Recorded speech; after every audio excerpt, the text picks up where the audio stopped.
get notifications. Clearly.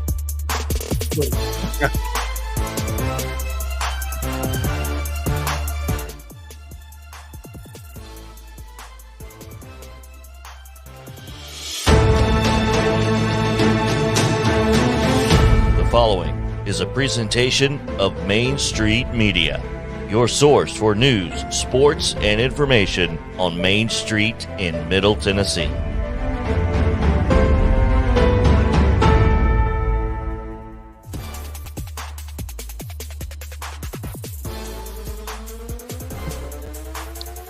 Welcome into Main Street Sports Day, presented by Mid-Tennessee Bone and Joint. Chris Yow and Mo Patton coming to you on this Top 5 Tuesday. Mo, I wore black today because, well, I'm in mourning. I understand. Makes perfectly good sense. In fact, if I thought about it, I probably would have as well. But I saw someone say, oh, great, there's 2 funerals on national television today. yeah. So, yeah, it was a rough night if you're a Titans fan, and we're going to talk about it here in just a few minutes with Andrew Moore. He's going to join us in turn 1. I asked him, Mo, I said, do you want to come on the show and gripe? He said, absolutely. Well, there you go. And that's probably what we're going to do for at least 15 to 20 minutes on last night's Titans. I called it a debacle all day. I mean, that's all it was. It's nothing short of I don't know what else you would call it, really. And the thing is, when we talked about it yesterday, and I asked you how close would it have to be to not press the panic button? And you said, and your comment was probably 4 touchdowns, but I can't see that defense losing by 4 touchdowns. Well, no, they didn't. They did. If you count the extra points. Well, they lost by 5 touchdowns. So yeah. But anyway, I'm just glad the Braves were on to take my attention because I maybe watched 4 plays. I got really excited after that first drive. I thought, okay, here we go. Well, and even it was 10-7 at one point, right? It was 17-7 at halftime. That's manageable. And you felt like you come out, you get a score, you're right back in this thing. They came back out. Or get a score. They did not get a score. No. It didn't do much of anything, as a matter of fact. But, yeah, Andrew's going to come on and talk with us here in just a few minutes. We're going to get to all of that later in the show. We've got Chip Walters who will join us as he always does. We will also get our top 5. Top 5 today, we kind of go back in time, Mo, back to something that we did, I don't know, probably 22 months ago. Around late October 22. Tomorrow is our 2-year anniversary of this show. 2 years. And they said it would never last. And we said it would never last. Yeah. So. I can remember coming on after the second week and be like, they still let us come on. I don't know why, but here we are. Yeah. So, yeah, they're still letting us come on the air, and we appreciate that. So tomorrow will be our 2-year anniversary. Looking forward to talking sports tomorrow as well. The top 5 worst or most embarrassing losses that you've suffered as a fan. So we'll get to that and so much more. Obviously, we'll talk about the Braves as well. But before we do anything else, Mo, we need to give the folks yesterday's results and today's schedule on the rundown. In volleyball action on Monday, Clarksville defeated Harper 3-0. It was Hampshire with a 3-2 win over East Hickman. Grace Christian out of Franklin blanked Columbia Academy 3-0. It was Eagleville in 5 sets over Lincoln County 3-2. Loretto down Muscle Shoals of Alabama 2-0. It was Spring Hill 3, Marshall County 0, and Zion Christian with a 3-0 win over Mount Pleasant. So we don't know what Loretto did against Rogers. We will in a minute. Oh, it's a weird place to put it. Okay, so Loretto defeated Rogers 2-0 as well. BGA 3-0 winners over Providence Christian. Murfreesboro Central Magnet 3-0 over Smyrna, and Coffee County the same score over Stewart's Creek. It was Summertown down in Lawrence County 3-1, and Middle Tennessee Christian a 3-0 victory over USN. In girls soccer on Monday, it was White House Heritage defeating Greenbrier 3-2. Cookville with a 1-0 win over Laverne. Zion Christian downs Marshall County 5-4. Centennial and Station Camp played to a 4-4 draw, and McEwen defeats Whites Creek 9-0.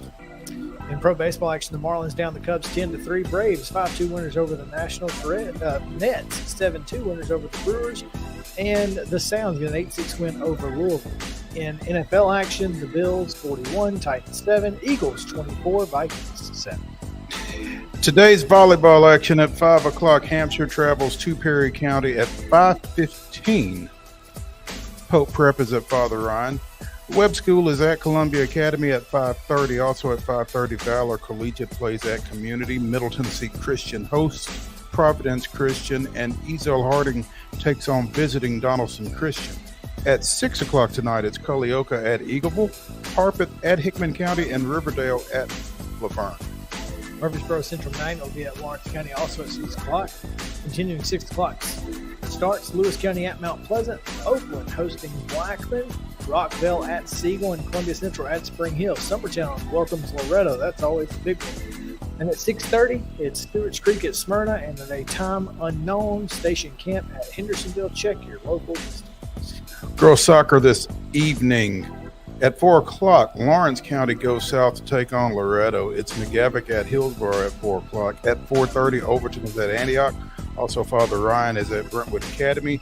Cane Ridge hosts Hunters Lane, and Lead Academy takes on visiting Glencliff. At 5, Clarksville Northeast is at Springfield. Culleoka is at Cornersville. Donaldson Christian takes on visiting Davidson.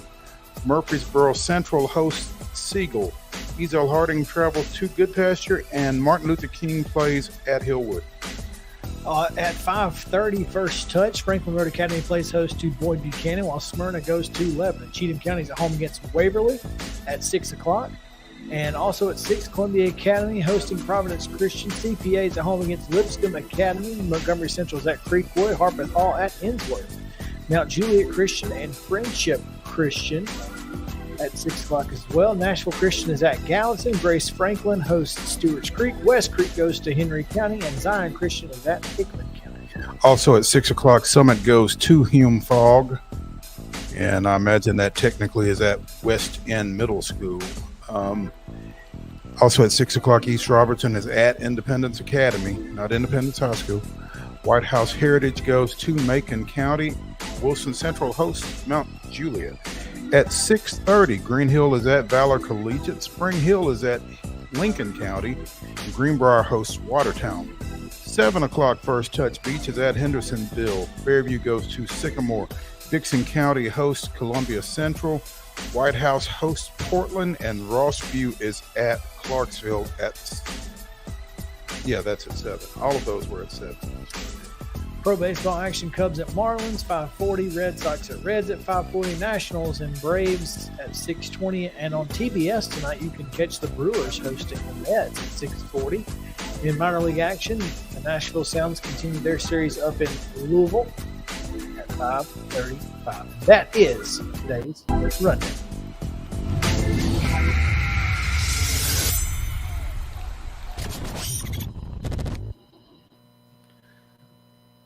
All right, we're going to take a quick break. When we come back, Mo, Andrew is on the line. We give him as much time as possible because we're going to need it. So, also, we'll get to our top story briefly on the other side of the break. So stick around. Main Street Sports Today, presented by Mid-Tennessee Bone and Joint after this.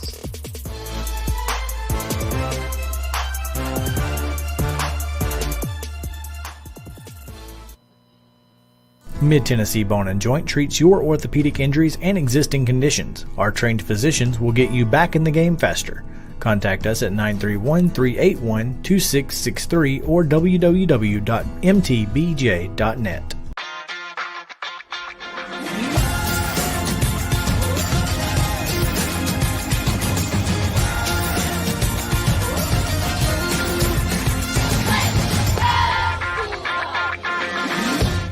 Hey folks, while we take a quick break from the show, I want to tell you about our friends over at Custom Stone Handlers in downtown Columbia.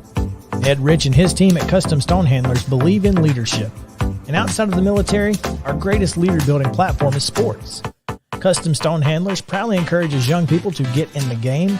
You can contact them today at 931-490-4990 or visit CustomStonehandlers.com. Jones & Lang Sporting Goods here in Columbia has been outfitting teams, officials, and anybody else from T-ball to college for 50-plus years. Be sure and check them out at 931-388-8060 or online at jonesandlang.com. Jones & Lang Sporting Goods, the look of a winner. Zion Christian Academy, ZionEagles.org or 931-388-5731. You can schedule your appointment. Go tour their campus. It is beautiful over there, and you're definitely going to want to see it. Again, it's ZionEagles.org. Give them a call, 931-388-5731, and schedule your tour today. Are you an enthusiastic sports fan? Want to have fun and get in on the action? Heck, yes, that'd be awesome. Have great attention to detail? Want to stay active? Definitely. Want to give back to the student athletes in your community? Obviously, yes. Then you'd make an excellent high school sports official.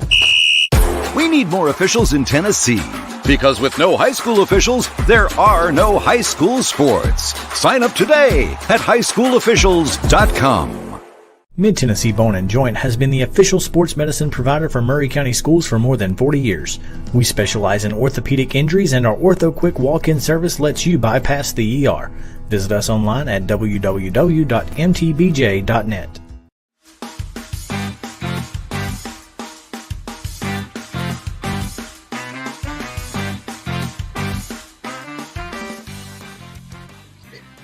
Welcome back into Main Street Sports today, presented by Mid-Tennessee Bone and Joint.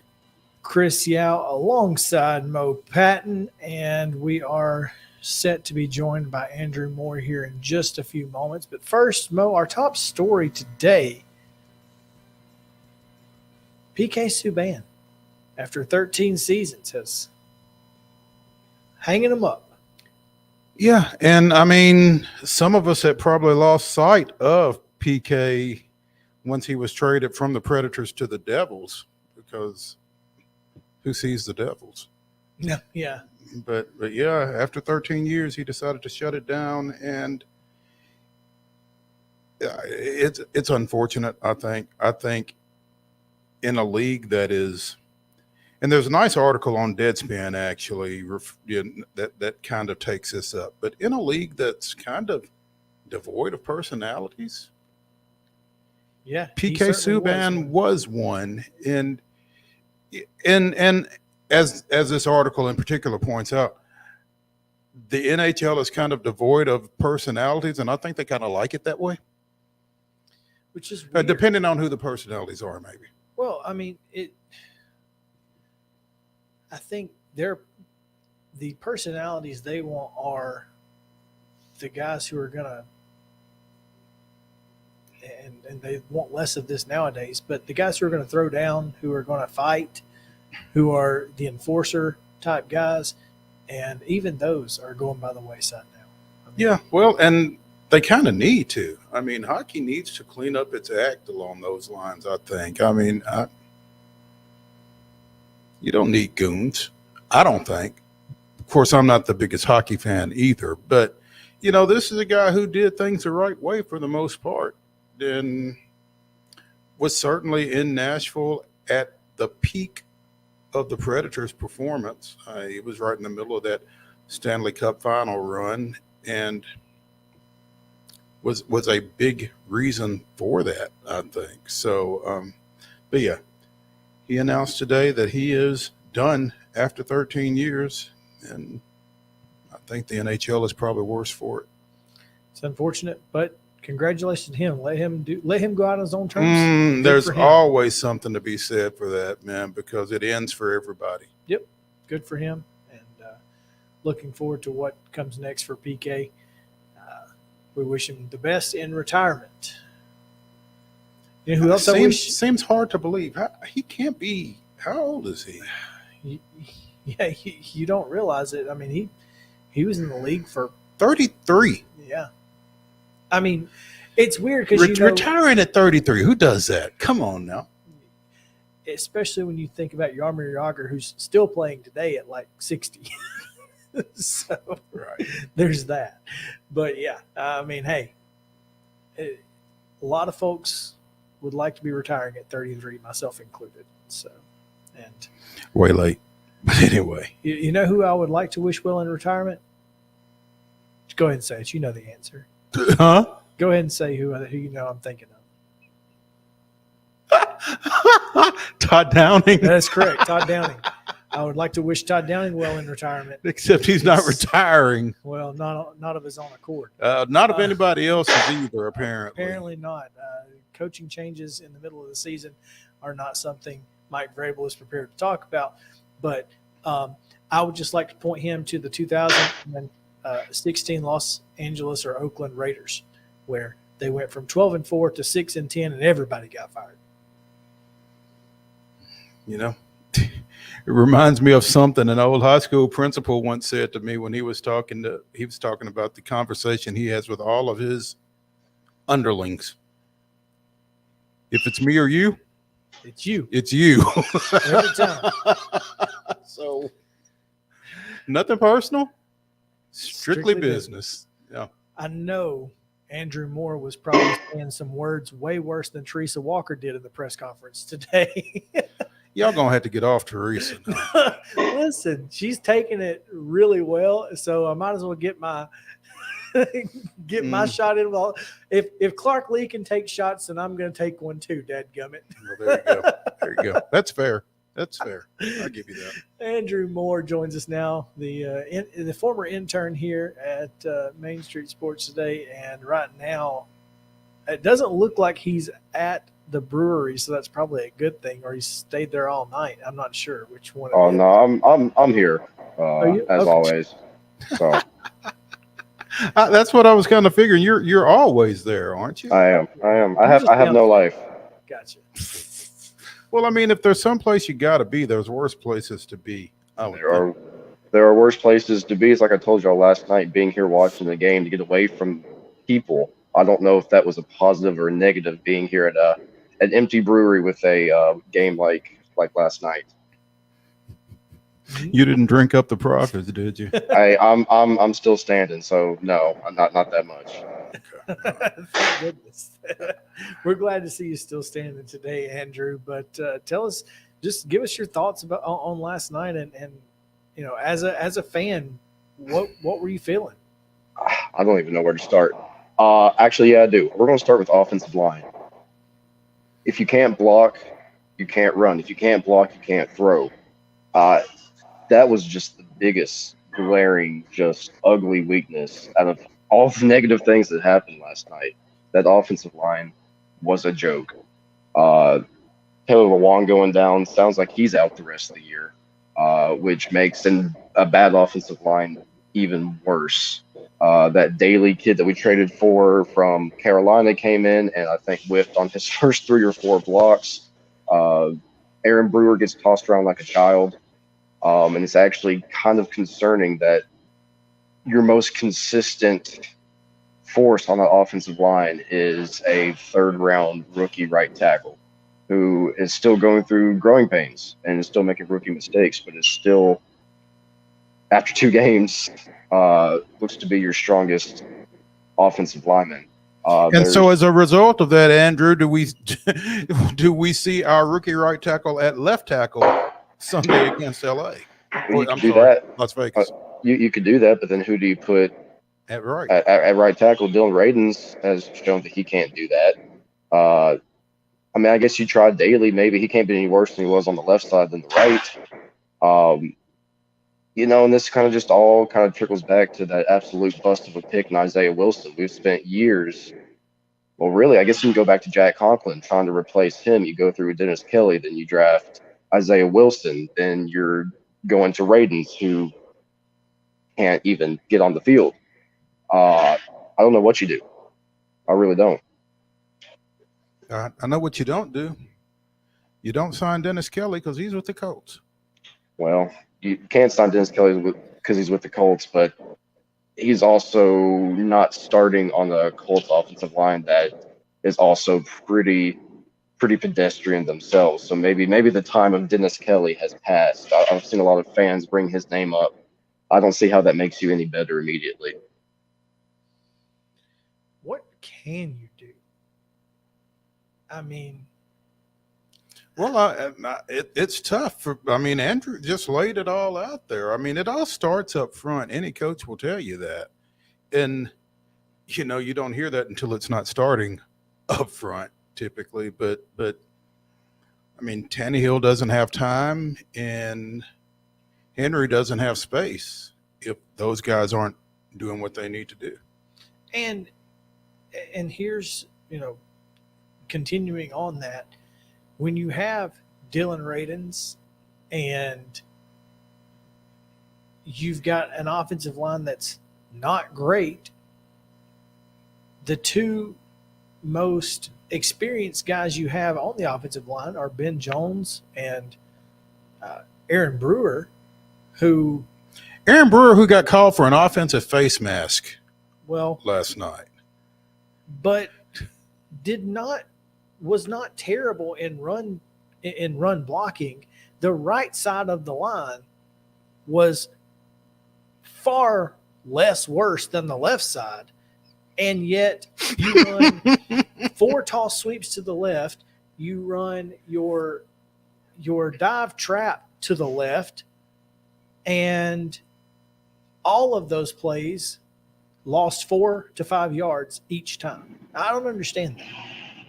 I mean, that's just one thing. Everything about the Titans game yesterday made me feel like I was in a time machine.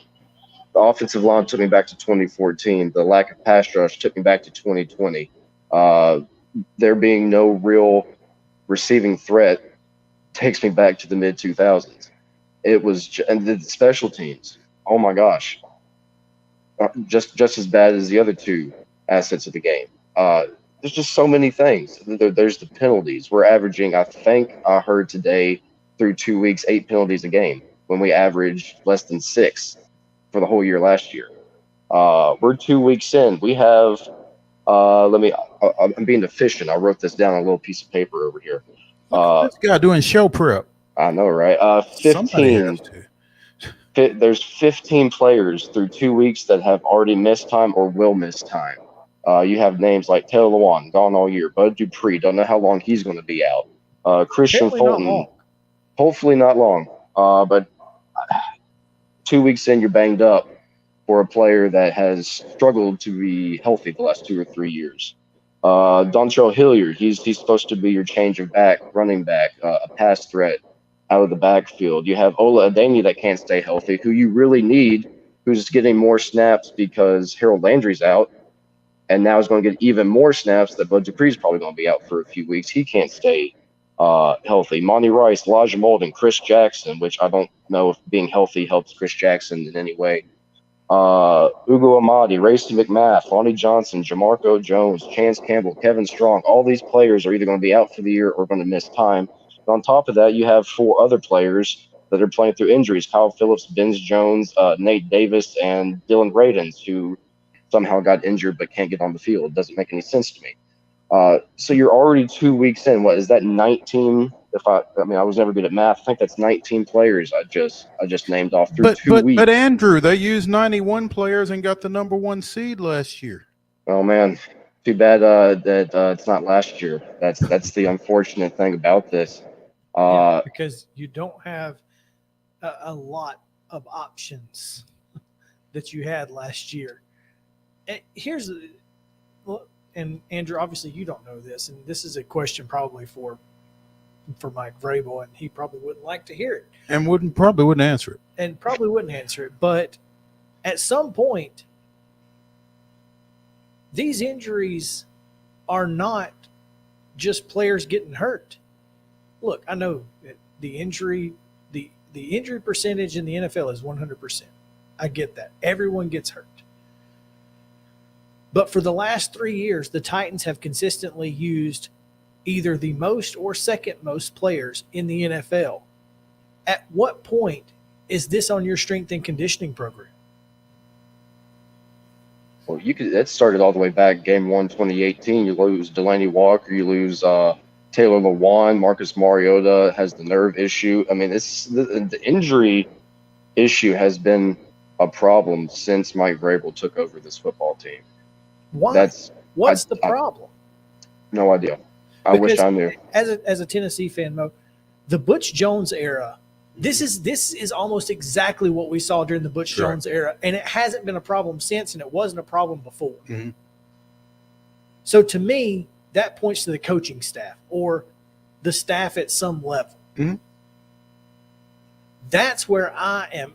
I have a problem if you're telling me that this is just, well, that's just the luck of the draw.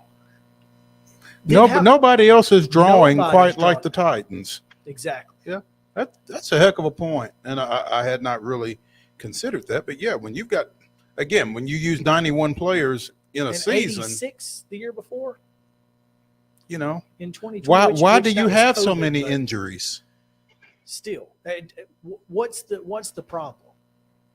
Yeah, I don't know. Fair question, but that's neither here nor there. Of course, I have one more negative thing to say before I can try to twist some positive into this. Just one, and just well, I'm going to limit it to one. I know you don't have a lot of time today, and this is just me maybe kind of stirring the pot a little bit because I'm good at doing that and it's fun. Offensive line's been terrible, no doubt about that. But is it time to maybe start looking at Derrick Henry and taking the rose-colored glasses off and start realizing that he doesn't look like he has a lot of burst in his runs. He doesn't cut the same way as he used to. He's dropping snaps in the Wildcat formation. He whiffed badly on a block yesterday. And I'm sure some of that is due to the fact that he's getting hit the second that he takes the handoff 2 or 3 yards behind the line of scrimmage. But there have been few opportunities this year where there has been enough room for him to bust through and make a play, and he just doesn't seem like he, as of right now, through 2 weeks, doesn't really have that burst that we're used to seeing at him. I wonder if the lack of burst is because of the lack of space, Andrew. He's not anticipating that there's going to be a hole to burst through. I'm not ready to put the drop snap in the Wildcat on him. I mean, it looked like a bad snap, and he wasn't able to come up with it, which I'm not sure how much practice he gets taking snaps. But we've not seen the burst. I don't know that that's on him or not. Though. But Derrick Henry is a 3-step back. He's got to have 3 steps to get to where he needs to be, and they've got to be clean steps. And he doesn't get 3 clean steps almost ever. I mean, a couple of times last night he was able to get 2 or 3 steps, but they were, holes closed almost immediately because there was nobody. At least one person missed their assignment on every play, and yet he still gained 5, 6, 7, 8 yards at times. But no, I don't think – I think this is 100% was it 2 years ago, maybe 3 years ago, where it was when Mariota was still here. A lot of folks were talking about how Derrick Henry just couldn't get it done, and then December hits, and he was a different back.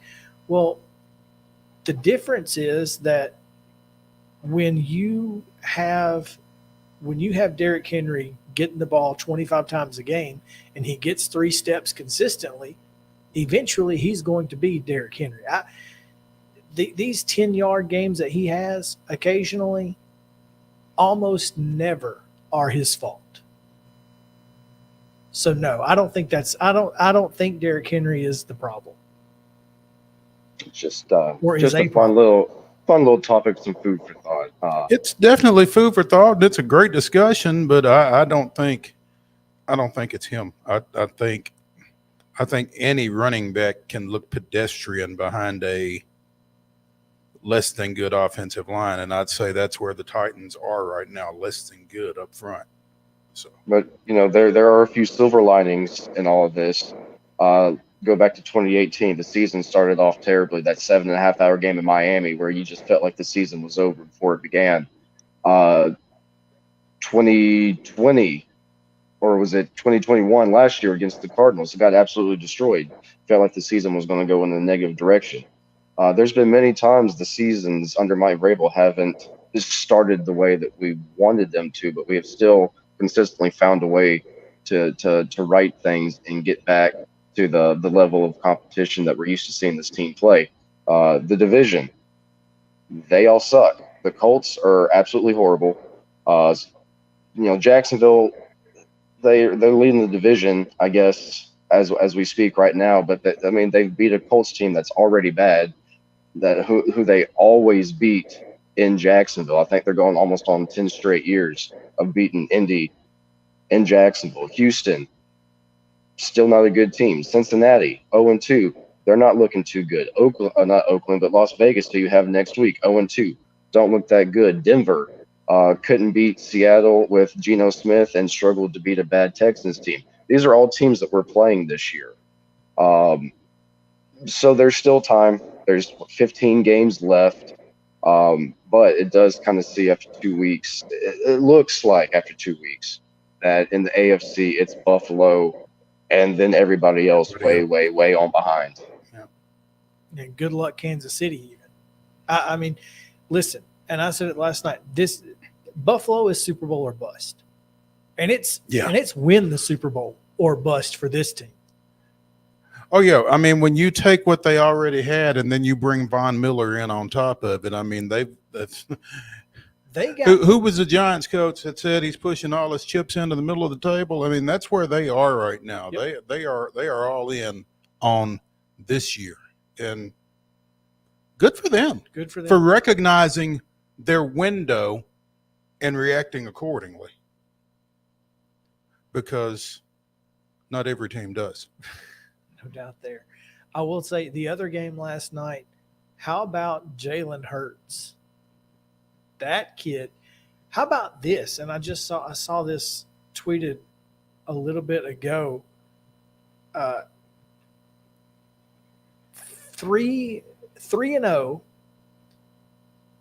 1,400 yards and 8 touchdowns for Mac Jones, Jalen Hurts, and Tua Tagovailoa.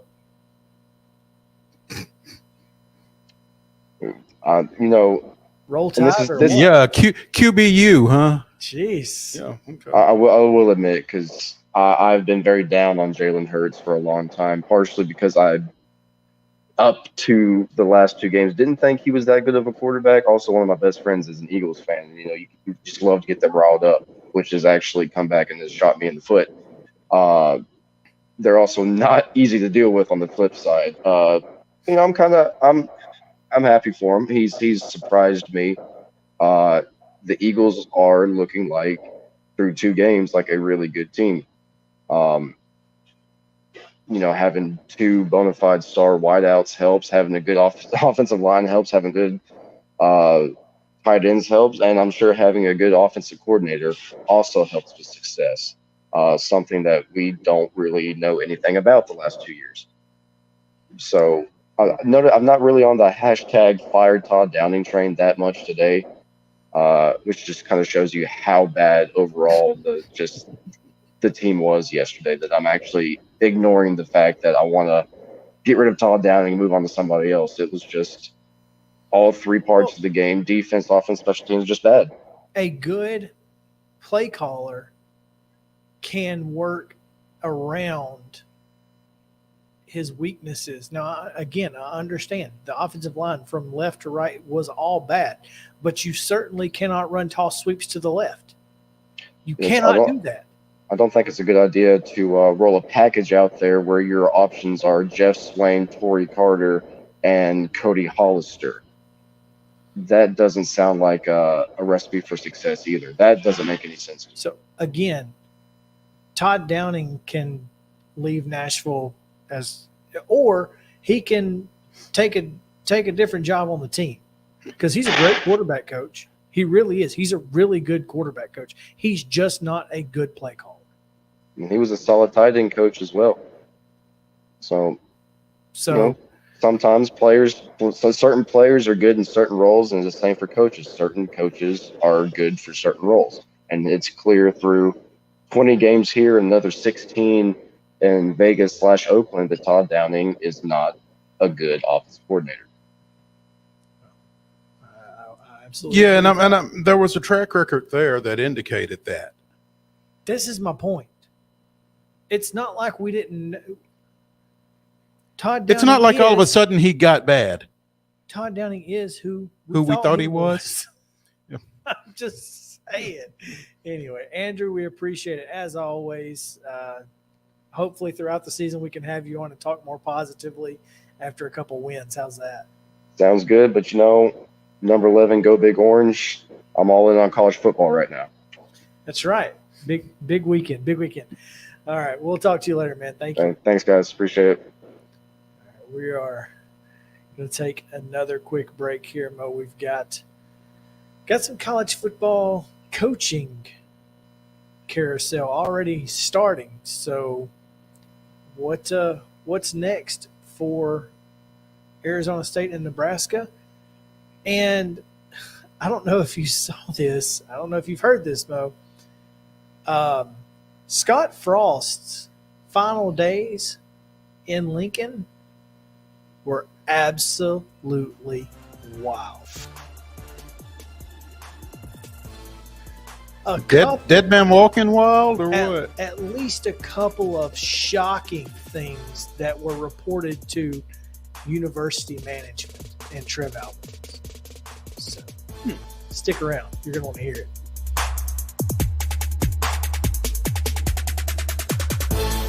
The high school football season is here, and nobody handles Friday nights better than Main Street Media.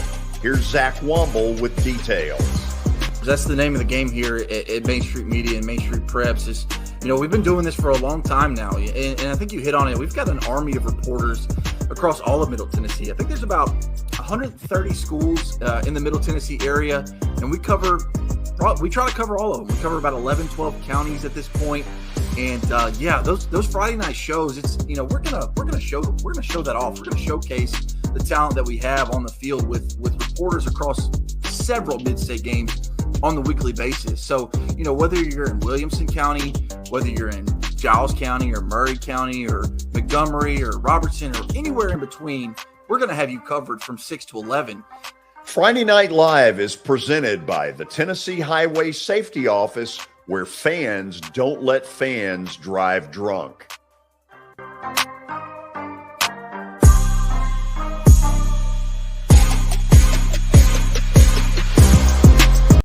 Mid-Tennessee Bone and Joint treats your orthopedic injuries and existing conditions. Our trained physicians will get you back in the game faster.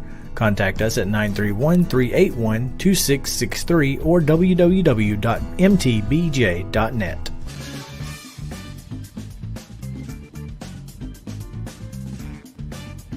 Welcome back in Main Street Sports today, presented by Mid-Tennessee Bone and Joint. As you can see there, we will talk with Chip Walters later in the show. Looking forward to that, as always. Also, Top 5 Tuesday, we will talk about the worst or most embarrassing losses we have suffered as fans. So stick around. That should be a lot of fun as well. But first, let's get into the coaching carousel that we currently find ourselves in college football. I will say that the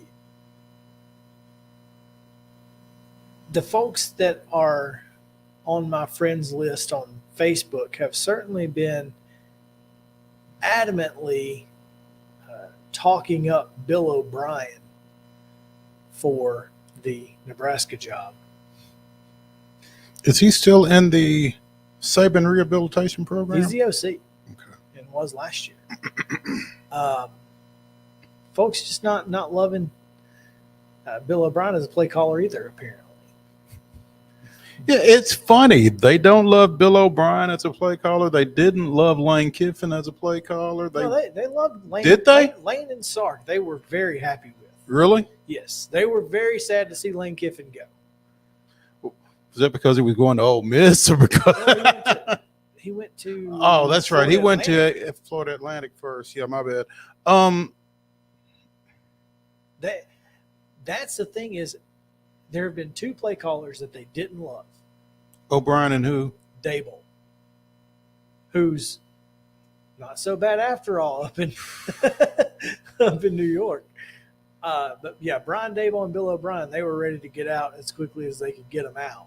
And granted, Dable clearly a better play caller at the professional level than he was at the collegiate level, and sometimes that's just how it works.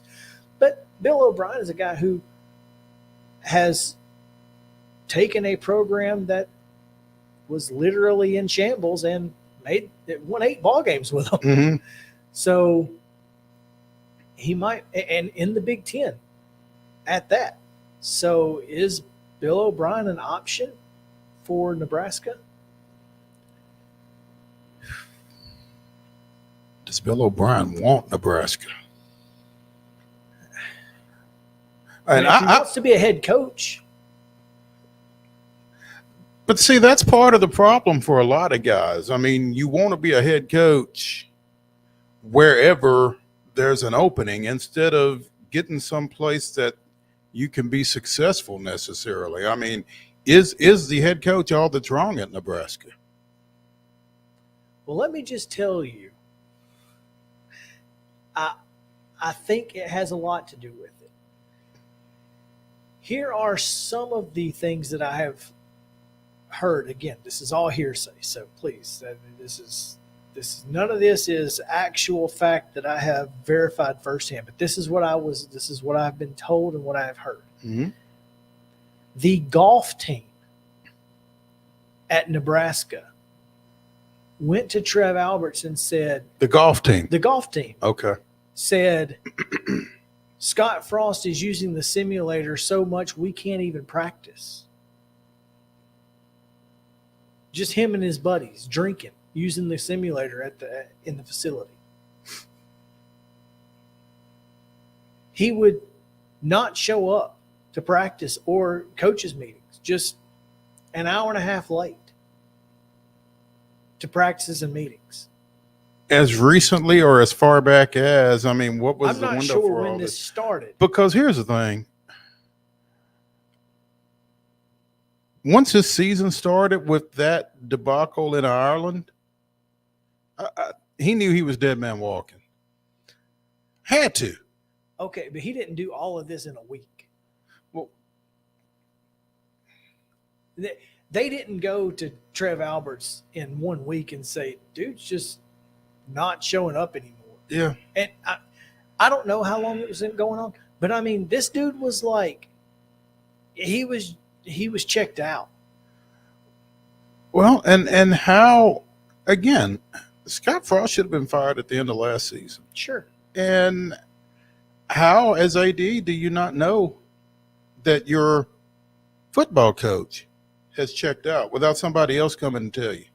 It's pretty rough.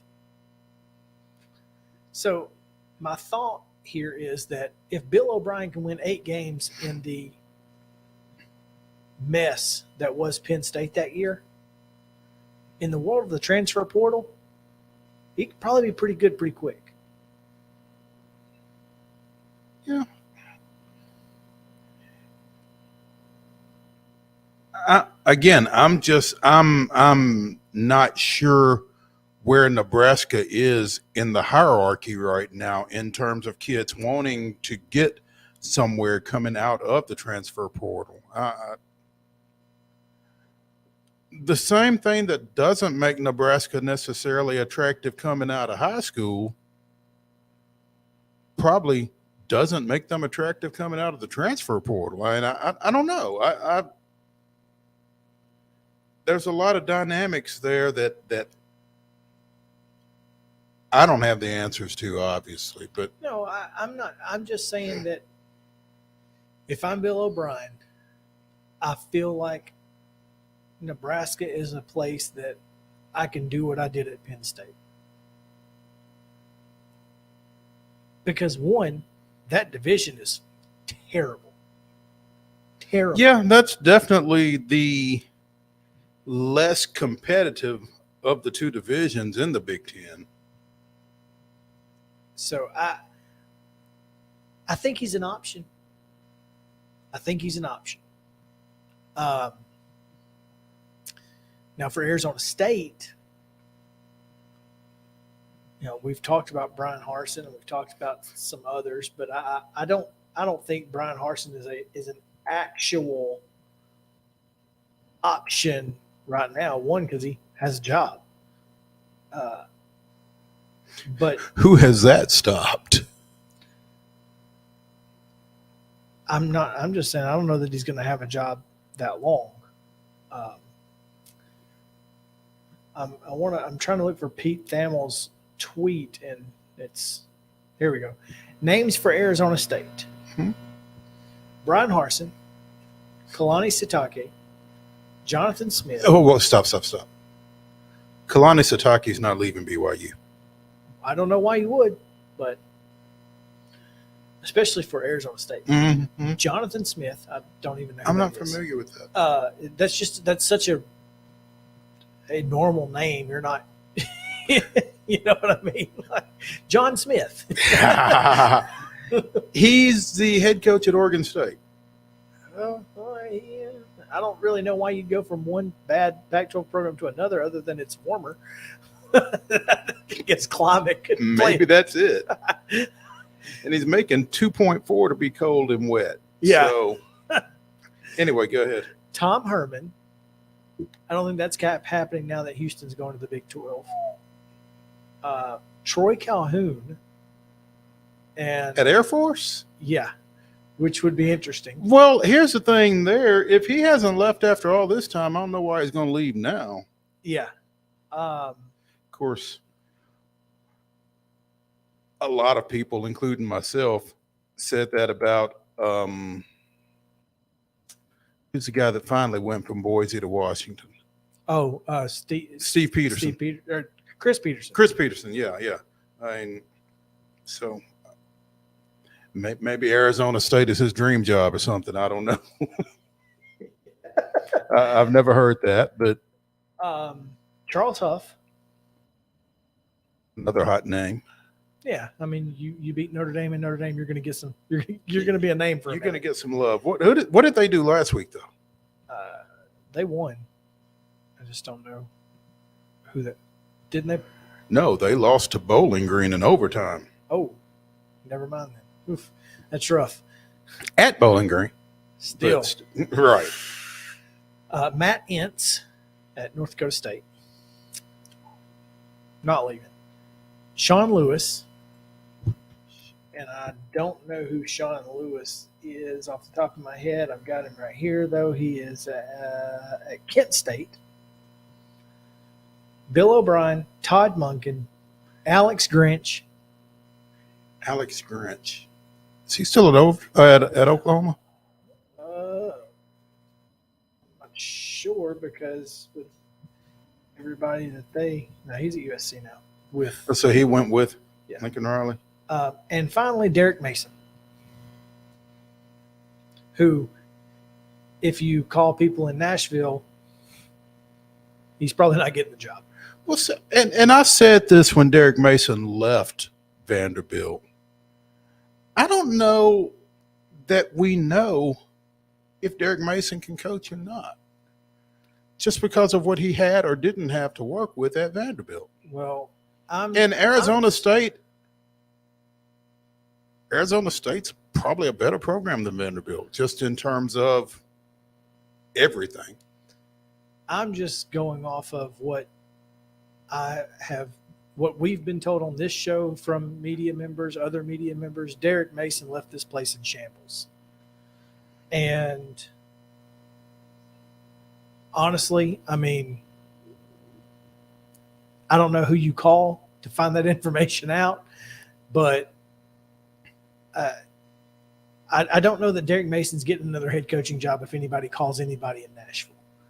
That being said, I still don't. You're right. I don't know that he can coach. And maybe he checked out too, because he couldn't get any support from the higher ups at Vanderbilt. He was like, screw it. I'm just going to collect my money until I get out of here. That very well could have been it too. I don't know. But I think both of those jobs are very interesting jobs. I think of the two, Arizona State can be a winner more quickly Mm-hmm. than Nebraska, but I also think Nebraska is willing to put in more effort to give a coach whatever it needs. So I don't know which is the better situation if you were called by both of them. You know what I mean? That'll be interesting to see how the overlap. The overlap. Yeah, who gets interest from both, or who is interested in both, I guess. So We shall see. We'll take a quick break, Mo, because this is the coaching carousel is just getting started. Oh yeah, Just getting started. who do you think is next? I mean, is there anybody that's on your radar at this? Auburn. Auburn is easily the next on the radar, but that is only because they were on the radar last year. Mm-hmm. Well, as was Nebraska. So I just don't know that. I don't know that there's another program out there that's just like that's on the verge, Mm-hmm. like Auburn. Right. Maybe Georgia Tech, bad as they've been. I know it would make one mama in this area happy. Yeah, the coaching staff over there has not been great. So I guess it could be there. I don't know. Anyway, we'll take a break. We'll be back on Main Street Sports Today, presented by Mid-Tennessee Bone and Joint after this. Mid-Tennessee Bone and Joint treats your orthopedic injuries and existing conditions. Our trained physicians will get you back in the game faster. Contact us at 931-381-2663 or www.mtbj.net.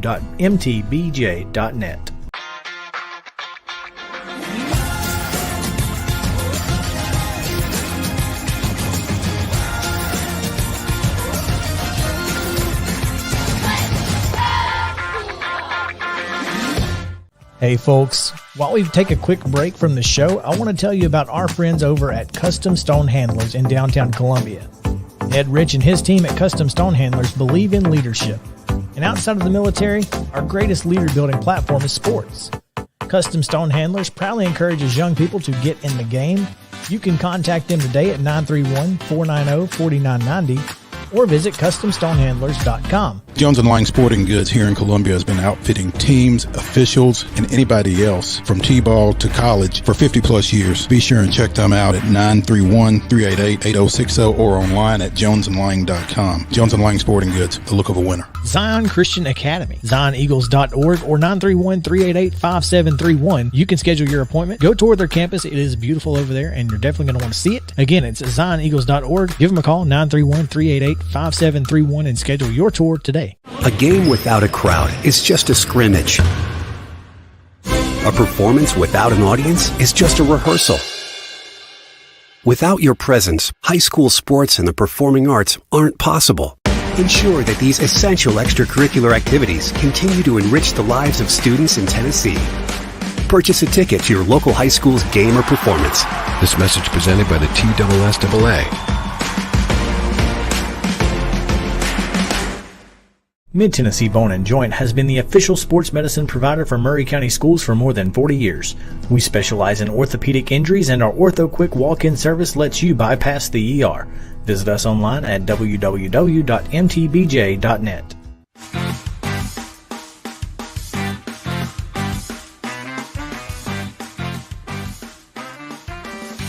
Welcome back in to Main Street Sports Day, presented by Mid-Tennessee Bone and Joint. Time now to talk a little bit about the Atlanta Braves.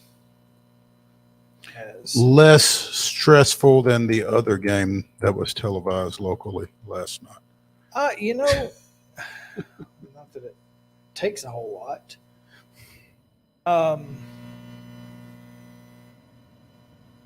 But are you stressed as a Braves fan right now? Do you feel like it is absolutely necessary for the Atlanta Braves to win the the National League East. It's not necessary. I sure would like to, but I mean, it's not necessary.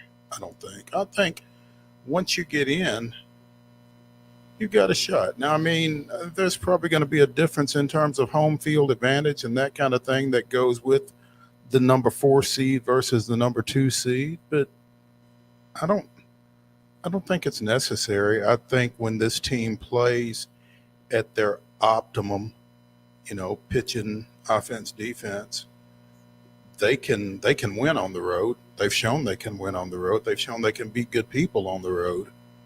And so I don't know that it's necessary that they win the division. I think it's a matter of pride. And I think it's a matter of being better than the Mets. But I don't think either of those are necessarily shaping any decisions within that ball club.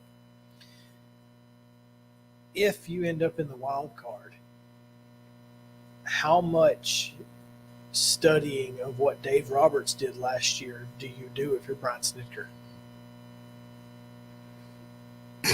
I don't think you do any. I've not been inclined to think that Brian Snitker is studying anybody. I mean, I think he's going to do what he's going to do. If he was going to change anything, he would have done it already. So I don't know that. I think, he and Anthopoulos and the sabermetrics guys or whatever they call themselves are going to get together and figure out matchups and that kind of thing and go from there. But I don't think he's going to take any pages out of anybody else's book. Not even the what not to do? Because that's what, I mean, granted, trust me, I understand. The Braves won that series, but the Dodgers certainly didn't do themselves any favors with their pitching. I mean, the Walker Buehler situation, his arm was give out, Scherzer was give out, everybody was give out by the time they got to the NLCS. And I think that's what they've kind of been doing over this last 6 weeks or so, bringing up Bryce Elder or whoever else, to slip in there for a day and give somebody an extra day of rest or something like that, just to, try to back some guys off and have them ready for this late push here and for the postseason. I mean, I don't think there's ever really been a doubt that this team was going to be a postseason team. No. I think the only question was and continues to be whether they're going to win the East. But,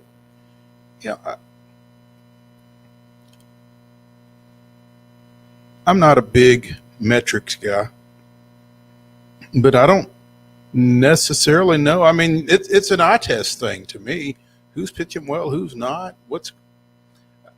Again, if Brian Snitker was going to be moved by anything, Kenley Jansen wouldn't still be the closer, or would have certainly taken a break as a closer that wasn't injury or health related. So I think he's going to do what he's going to do and hope for the best. Do you happen to know Raciel Iglesias' number since he arrived in Atlanta? I don't, but I would imagine you his. Want to know? Yeah, sure. I mean, I would imagine they are better than Jansen's, but I think Jansen went 1-2-3 again last night as well. So 0.47 ERA. Struck out 33% of his batters and has issued 4 walks. I mean, don't tell me, tell Snit. If you can't look at that and say, this guy clearly needs to be our closer. It's like Jeff Francoeur said on a broadcast here in the last week and a half. I think if you make that move, you've made that move. That's not necessary. It's not a break. It's not a we're going to give Kenley a little time to clean some things up, especially at this point of the season. Yeah, if you had made it in mid-August, then maybe it was he's going to tighten some things up and we're going to go back to him. But here, as we sit on September 20th, once Iglesias comes out for the 9th inning, he's your closer. And is it a different game in the 7th versus the 9th? You still got to get the outs, but I certainly don't think that Kenley Jansen is feeling any pressure in the 9th inning. He's been a closer in the major leagues for long enough. He's not feeling pressure. Right. He might be now, even though he leads the league in saves. But, I wonder how much of the Braves fans' attitude toward Will Smith played into Kenley maybe feeling more pressure than he did in L.A. Because in L.A. he'd proven himself. In L.A. he was always just the guy. I don't know, though, man. I mean, our favorite Dodger fan, even as recently as a couple of weeks ago, made the comment, now you see what I went through. I mean, I don't know that he was beloved necessarily in that role in L.A. Okay. Well, I don't know because I'm not a Dodger fan and I certainly didn't see it. Right. But I just wondered if maybe Braves fans' attitude toward Will Smith, maybe Will Smith said, don't screw up. Be careful what you wish for. Yeah, exactly. And when they said, Kenley's going to be our star closer, Will Smith said, cool. Sounds good to me. Cool. Hey, have at it. Rut's a ruck. And then Will Smith. And all you do is lead the league in saves, and they still hate you. But yeah, it's interesting. It is. It really is. He literally leads the league in saves. And we're looking for somebody else. I'm just saying that it's interesting how this bullpen is really good, and the Atlanta Braves have an embarrassment of riches in a number of different areas. The one area it doesn't is patience. Well, is the one making the decisions, and it's frustrating to watch because we have so many great players, and if we're not up by a run, or if we're down by more than a run in the 6th inning, it's over. Game's over. Because Jackson Stevens is coming in, or Dylan Lee. That's the tough thing, because as much ability as this team has shown to come back in the late stages, we don't give ourselves that opportunity as much as we should. It's brutal to watch, if you ask me. But who am I and what do I know? All right. Chip is on the line. That means we got to go to you for a little Wayback Machine and for tonight's details. September 20th, 2003, with his home run to lead off the bottom of the 4th inning against Brad Penny, Atlanta second baseman Marcus Giles became the 6th Brave to hit 20 home runs on the season, as the team equaled the National League record set by Eddie Matthews, Hank Aaron, Joe Torre, Felipe Alou, Mac Jones, and Gene Oliver of the 1965 Milwaukee Braves. Giles joined Javi Lopez, Gary Sheffield, Andrew Jones, Chipper Jones, and Vinny Castilla with 20-plus homers on that 2000 team, with Lopez and Sheffield also going deep in an 8-0 win over the Marlins. Hey, I'll take it. Yeah, absolutely. By the way, again, Jansen with 35 saves leads the National League and is one off of the Major League lead, set by Emmanuel Clase, C-L-A-S-E, of the Cleveland Guardians. So Clase has 36, Kenley has 35, and many Braves fans would just tell you that that's enough. Somebody else needs to get the rest of them. Yeah. So. Braves tonight, again, 6:20 start. They are a minus 345 favorite. Jeez. Well, it is the Nats. Patrick Corbin on the bump for the Nationals to going against Charlie Morton, the right-hander, who is 8-6 on the year, 4.17 ERA, 1.19 WHIP, and 13 Ks would reach 200. And the last time two Braves pitchers reached 200 strikeouts in the same year, 1896. So wow, that's it. How about that for Braves history? There you go. Acuna, Swanson, Riley, Olson, Darno behind the plate, Contreras at DH, MH2, Grossman hitting eighth and playing left, and Von Grissom at second batting ninth. So that is how the break.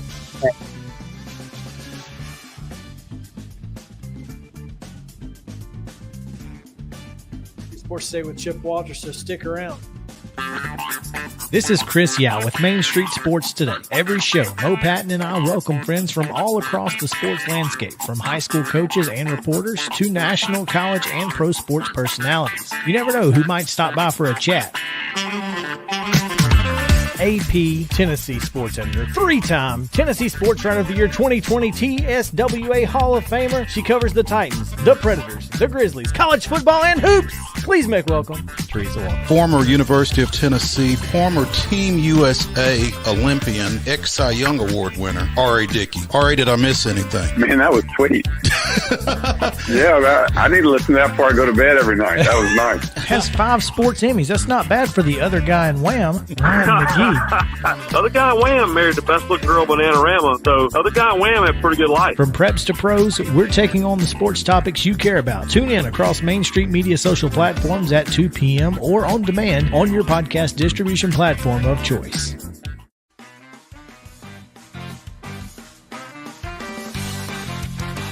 Welcome back in Main Street Sports Station. Presented by Mid-Tennessee Bone and Joint. And I do love Tuesdays, Mo, because one, it's Top 5 Tuesday, and today probably not going to be a good Top 5 Tuesday because we'll have to relive some tough moments, our worst/most embarrassing losses as a fan. But at least we'll get to be on a positive note as we are joined by the voice of the Blue Raiders, Chip Walters. And Chip, I'm sure Mo has probably already told you, but we have some special stuff in studio these days. Oh, do you? No, he has not told me. You found one. Not one. Wow. 2. Gatlinburg, Tennessee. Wow. Congratulations. That is how far I had to travel to get the only ones that I could find around here, everybody was out of the mini helmets except for the ones that had the hole in the head where you could with the pin. For the candy holders or whatever. the pin, the pin holder or whatever. Yeah. Well, it's good to know. I feel much more comfortable today knowing that those are there. Listen, we do as well. we really do. We do as well. Yeah, that was a good sign. That was a good omen for us heading into the weekend of the home opener. I don't know if the 2 helmets had anything to do with 49-6 or not, but can't argue with it. Chip. Yes, sir. How tough was that broadcast? I mean, not as tough as James Madison. I promise you that. It was a lot of fun. You had Middle, scoring on 6 straight possessions and add in a defensive or a special team score in there as well. And that made for a really exciting first half. And then you come out in the second and get an 85-yard run on the second play of the second half. And after that, I think both coaches were in a position where they wanted to get it over as fast as possible. So, that's it kind of got out of hand in Stock. I mean, after that run that made it 49-0, for the rest of the night, you saw 2 backup quarterbacks, several different backup running backs, and a lot of linemen. You don't want to see games get out of hand more than they have to. And I think Middle was in a position where they could have scored more points had they left guys in there, but there was no need for that. The message had been sent. The game was over. And the upside is you got a lot of young kids that now actually had game rep film on instead of just practice reps. But, Stock did say on his show last night that, the only downside to that is you would love to be able to put those guys in and let them play wide open and go all the, do all that. But he goes, there was no need for that at the time. And so, anytime you can gain some bragging rights in your backyard, it's always one of those games where you like to do it. I think of guys like, friends of ours, Joe Campbell, DeJuan Buford, those Nashville guys who grew up in the shadows of Hale Stadium and have so many friends that are former players at TSU and things like that. That at least they've got the bragging rights now for a few years until they play again. When is there a game currently scheduled? Not that I know of. I know Murray State's on the schedule for next year, and I think from what I've seen, I mean, there's a few games on down the road, I think with Marshall and some others, but Chris will typically keep a game open. And like, for instance, I don't know what's going to happen now that Tennessee was, when I saw Tennessee having to scrap its non-conference series with Oklahoma, that's typically a situation where you see Chris Massaro go into action with his cell phone. But and I don't know whether that has or has not happened, but Stock said he would like to, still see that game played every once in a while. And obviously by the, when you look at the stadium and the crowd and all the atmosphere around all day long with tailgating and everybody just getting together and having a great time, I mean, there's a reason that game ought to be played, and 22,000 and some change reason. Yeah, and it was juice all day, and it was one of those where you knew, okay, don't even judge this crowd until at least the end of the first quarter. They're going to be slow getting in here, but when they did, it was a really nice looking crowd, and you had a good halftime show with both bands in the freshman run. Only one freshman that I saw took a header on the turf, but they bounced right back up and got going again. So, it was a fun night, and I know it wasn't fun for, Coach George and Tennessee State, but, they had some extenuating circumstances. Their best player, basically, who kind of stirs the drink for them, their starting quarterback, hurt in the first half, and they were just kind of playing with one hand tied behind their back for a little while. If the fans were at DeJuan Buford's tailgate, then you certainly understood why they were late getting into their seats, because the former Blue Raider safety was serving it up out there. So, and for a good cause, they were trying to raise some money for fellow former Blue Raider Vernon Warren, who has had some health issues since he got hurt during his playing days back in the mid 80s. So that was a good thing. But yeah, like you said, there was a lot of juice from even before the game, and it was a great atmosphere. And so, as Bill Belichick would say, we move on to Miami. That's right. But, and the one thing I will say about that is, for fans, I mean, you've got a fun team to watch. You've got UTSA coming in next Friday night. Then you'll have Western Kentucky coming in for homecoming. No reason not to come out and support these guys. These players, I mean, they will tell you to a man that it makes a difference when they come out and the crowd's there, and they do their very best to put on a show, and they certainly did. But you're right, we do move on to Miami and the 25th ranked Hurricanes. This will not be the first time that Middle and Miami have played. The Blue Raiders are unbeaten all time against the Hurricanes, and also, to be honest and completely transparent here, have never given up a point to the Hurricanes in two previous matchups, which took place in 1931 and 1932. In 1931, 20-0 in Murfreesboro, and then in 1932, the Blue Raiders went south by train and won that game in Miami 7-0. Okay, I'd take that. I mean, I'd take 7-0. Yeah, or I'd take a 7-point game. against the number 25 Miami Hurricanes. So. I tell you, and they're good. They're getting pretty good. They were locked in a defensive struggle with another really good team on Saturday at Texas A&M, and they held Texas A&M to 17, and Texas A&M's very good defense held Miami to 9. But Coach Stock said, he's played in a couple of Miami Florida State games as quarterback for the Noles, and he said, you look at their film now and you start seeing on defense the kind of guys that I saw across the line from me. I mean, they're athletic, they can run, they fly around.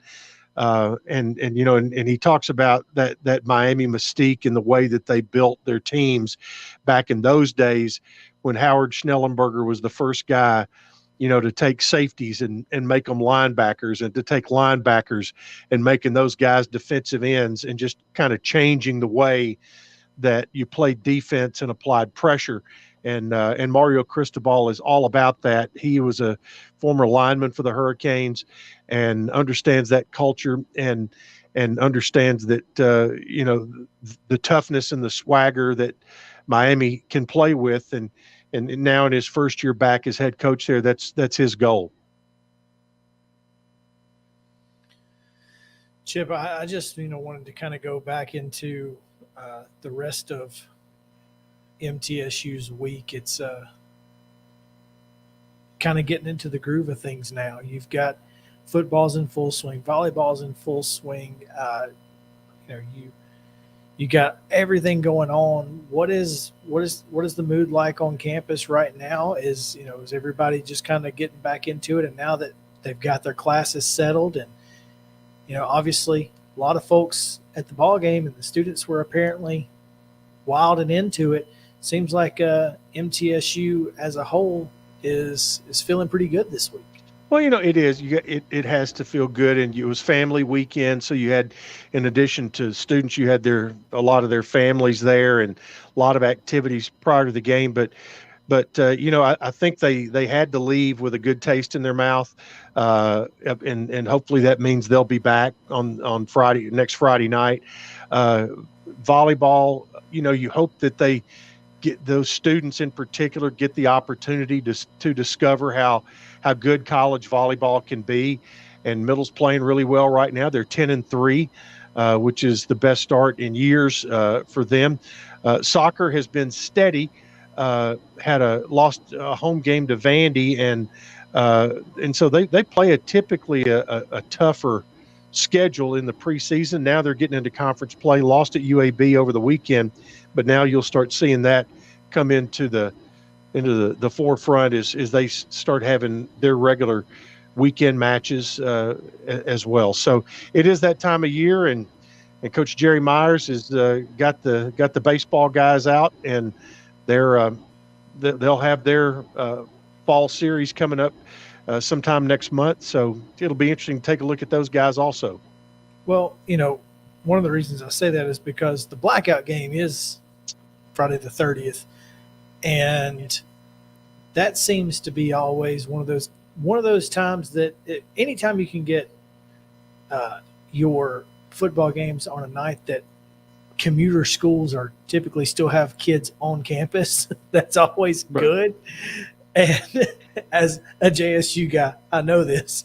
But the thing is, JSU Middle, there's so few classes on Fridays anymore. That's true. I mean, there's not a whole lot. Not like in our day when you still had if you got screwed up on a schedule and had a 2:00 Friday afternoon class, Lord help you. But you're right. It is, and especially kids who are, I think the commuter label that we had there and that a lot of schools had in the 70s, it's not the same anymore. No. There's so many kids that work and they never go home. They're either here or they live off campus. They live off. There's only 4,000 beds on campus at Middle, but there's also about 10,000 apartments within a mile of campus, and I'm not exaggerating. So they're all there, and it's not like the old, exodus on Friday afternoons and everybody coming back in on Sunday night after they had gone home for the weekend to get clothes washed and some food from their mama. But food, it's a little bit different. So, but it's really cool. You can get a T-shirt for $15, and the T-shirt looks like Stranger Things logo, so I'm cool with that. Yeah, they always kind of have a little bit of a theme to it. It's a packaged shirt and a ticket for $15 for the blackout game. That's also the night that we retire Kevin Byard's jersey, and we hope that he has some success on Sunday against the Raiders, and will come in a much better mood and frame of mind that I'm guessing he's in today. No question. I'm sure the mood is not very good for him or any of his two-tone blue teammates right now. So, Chip Walters, the voice of the Blue Raiders, joining us here on Main Street Sports Today, presented by Mid-Tennessee Bone and Joint. Chip? I do have I got a couple of quick little things today. Quick nuggets from Chip. Quick nuggets. Number one. Chips from Chip. There you go. After 3 games, Chase Cunningham is now number 10 in the NCAA in completion percentage at 72.6% for the year. In the last 2 first halves combined, he is 44 for 51 throwing the football. And the other was a note that was on the D1 ticker this morning, and that is that Middle is in the top 5 in the country in attendance improvement year over year from game 1 last year. So that's a tip of the hat back to the fans for what they did. Couple of feathers in the Blue Raiders collective hat. So, there you go. Thank you, sir. We appreciate you. Hopefully we'll see you next Tuesday. That's the plan. In Boca. That's right. Yeah, I will. I'll give you a full report. Our crew, we're planning on going to see the Marlins and Nats on Friday night. So at the Starship Enterprise there, where the Marlins play. Well, it is a nice ballpark. Keep your engineer under control, please. We do what we can, but I'm only one man. I got you. Chip, we appreciate it. Thank you. All right, we're going to take a quick break here. And when we come back, it's Top 5 Tuesday. Top 5 most embarrassing or worst losses we've experienced as a fan. So stick around on Main Street Sports Today, presented by Mid-Tennessee Bone and Joint. We'll be back after these messages.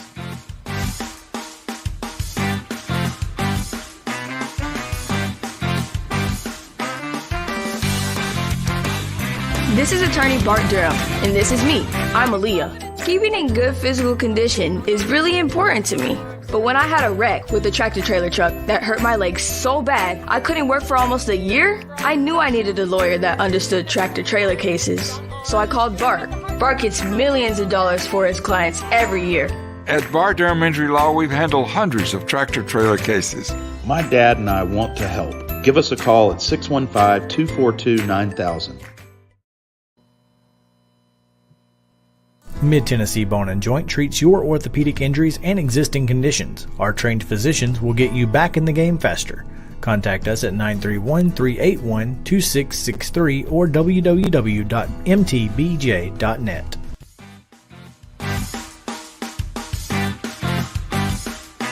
All right. It is, in fact, Top 5 Tuesday. Our Top 5 Tuesday each week is brought to you by our friend Dallas Steele and Mid-South 5 Fitness. That's SteelAthletes.com, STEEL Athletes.com. Make sure to go check out Dallas and the gang. They got 2 great locations, one here in Columbia and one in Franklin. Today's Top 5 is going to be gut-wrenching. We get into the most embarrassing or worst losses we've experienced as a fan.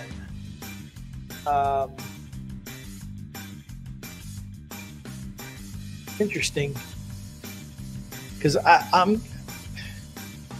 I'll have to explain at least two of these. One of them you know very well about, but one of them you may not. So the other three, they are what they are.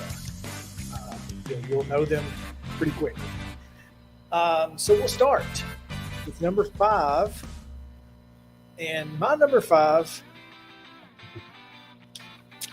the 2003 Conference Championship game between the Birmingham Steel Dogs and the Peoria Pirates. Now, was that in Peoria? No, it was in Birmingham. Oh, okay. The Steel Dogs had gone 12-4 in the regular season, something like that, and had a great year. Had just beaten Tennessee Valley for the first time ever. And they beat them in the playoffs.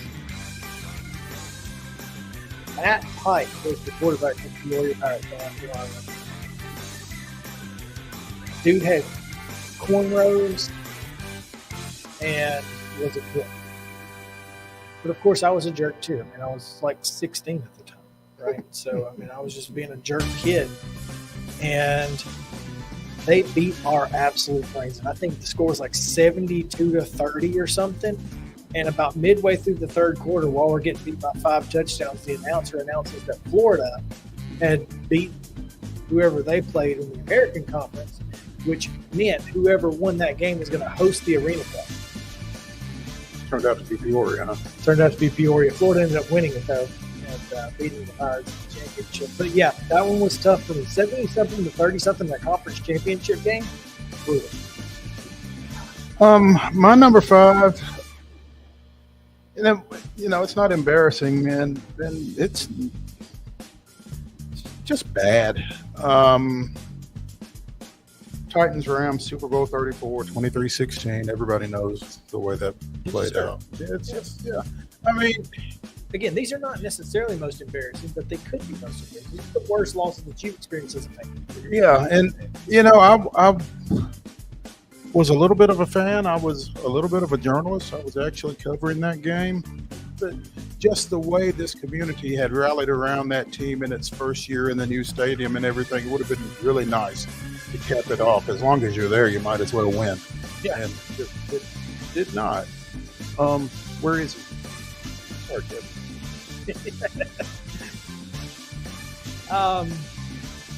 I'm going to go with 2000.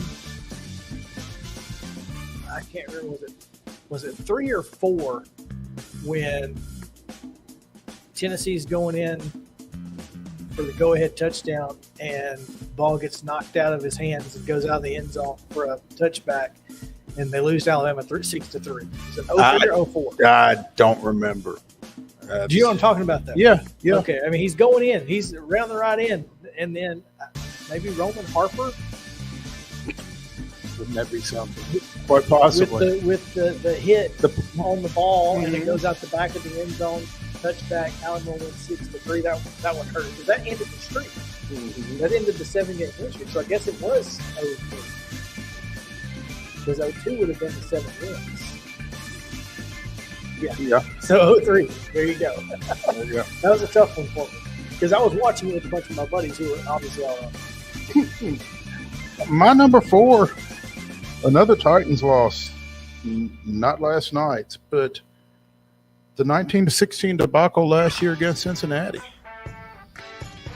And that's as the number 1 seed to play the way they did. I wouldn't shy away from slapping an embarrassing on that. Yeah.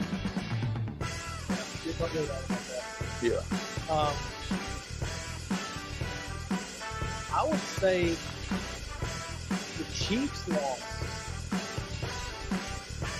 2 years ago. Might have been worse because they were winning by so much. Yeah, but at least they weren't the number 1 seed. Yeah. And then the Ravens lost 2 years ago. That was embarrassing. They've had a few. The Titans have had a few in the They've last had a couple few. of years. Absolutely. But I'm going to go with the 2000 Florida game. That one hurt. Florida, Tennessee, 2000. That's your number 3. That was my number 3. Just absolutely one. Dude can catch the ball. He didn't catch the ball. Oh yeah, He didn't catch the ball. for some reason that came up. I guess because it's Florida week. You're seeing that on making Twitter. Its way around. Yeah, yeah. Dude didn't catch the ball. So anyway, Florida. 38-30 Georgia State over Tennessee in week 2 of the 19 season, because they had already lost to. No, they lost to Georgia State, and then they lost to BYU. The next week. Okay. Almost beat BYU after losing to BYU. Okay, but still incredible. Yeah, that was embarrassing, but that was hardly the only embarrassing thing about that rain. That's my number 3. Yeah, my number 2 is game 5. 10 runs. First inning. Ooh. I had. Thanks, Volpe. Appreciate you. Yeah, I had a nice parting gifts for him. I put that one out of my mind. Yeah. That's number 2 for me. I got you. Well, my number 2, and again, it's not embarrassing, but Jeff Greenwald. Georgetown 66, Vanderbilt 65 in the 2007 Sweet 16. The winning basket shouldn't have counted because Jeff Greenwald. Auburn, Virginia. Speaking of walks, Auburn, Virginia doesn't happen if Jeff Green doesn't happen. Because I think there was almost a precedent set that you're not going to call that. You don't call that. That's reasonable. No, it's not reasonable. Well, it's not official, reasonable. I mean, but your point. Yes. Yes. Yeah. No question. Yeah. Yeah. Well, number 5. 2005 confirming Jacksonville State single mark. That's all I'm going to say. I've told that story too many times on this show. You've told that story to Engel on this show. It's that's the worst loss. And the thing is, it came after an embarrassing loss the year before. We went over to Furman in the first round of the playoffs. I mean, he absolutely just dismantled us. It was like 42-7 was the final score in the first round of the playoffs, and then they come to our place the next year. And then I have no expectations going in. I'm thinking we're about to get drilled again. And then to almost win it, and then not to. Boy, talk about roller coaster. Number 1. My number 1, and it's been talked about before. 1996 World Series Game 4. Jim Leyritz, Mark Wohlers, Yankees 8-6-10. After the Braves go up 2-0 at Yankee Stadium, and they go on to win it. So that was brutal, was what it was. Yeah. I mean, I was 32 years old and nearly cried. It didn't make sense. It was like, what? How? Yeah. How does this happen? Yeah. That's sports. That's the beauty of it, so they say.